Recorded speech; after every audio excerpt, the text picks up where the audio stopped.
Electoral பாண்ட்ல Congress வாங்கியிருக்கு, TMC வாங்கியிருக்கு, இங்க தமிழ்நாட்டில் திமுக இருக்கு, எல்லாரும் தானே வாங்கியிருக்காங்க. எல்லோரும் வாங்கியிருக்காங்க. காங்கிரஸோ திரிணாமுல் காங்கிரஸோ டிஎம்கேவோ யாரும் வந்து அமலாக்கத்துறையை சிபிஐயை காலையில் வந்து சோதனை என்ற பேரில் ரைடு பண்ணிவிட்டு மாலையில் எலக்ட்ரல் பால் வாங்கலை. விருப்பப்பட்டு கொடுக்குறவங்க. இப்போது காங்கிரஸ்னால் ஆட்சியில் இல்லை 10 ஆண்டுகளாக. எங்களுக்கு யார் கொடுப்பாங்க?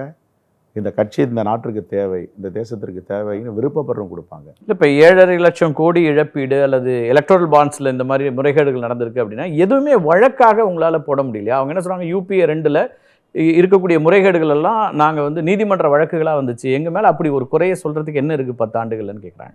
யூபிஏ 2ல் வழக்குகளாக வரல. வழக்குகளை தொடர்ந்தவர்கள் இவர்கள். வினோத் ராய் என்பவரை சிஏஜிலிருந்து எடுத்து 2G ஒரு வழக்கு ஒன்று சொன்னீங்க, 1,76,000 கோடி.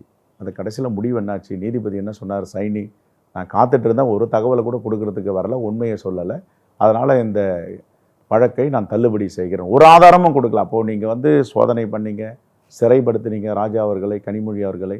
அவர் கேட்குற டாக்குமெண்ட்டை கொடுக்க வேண்டியதானே? எல்லா வழக்குகளும் அப்படி தான். அப்படின்னா ஊழலை பற்றி உங்களுக்கு பேசுகிறதுக்கு என்ன தகுதி இருக்குது?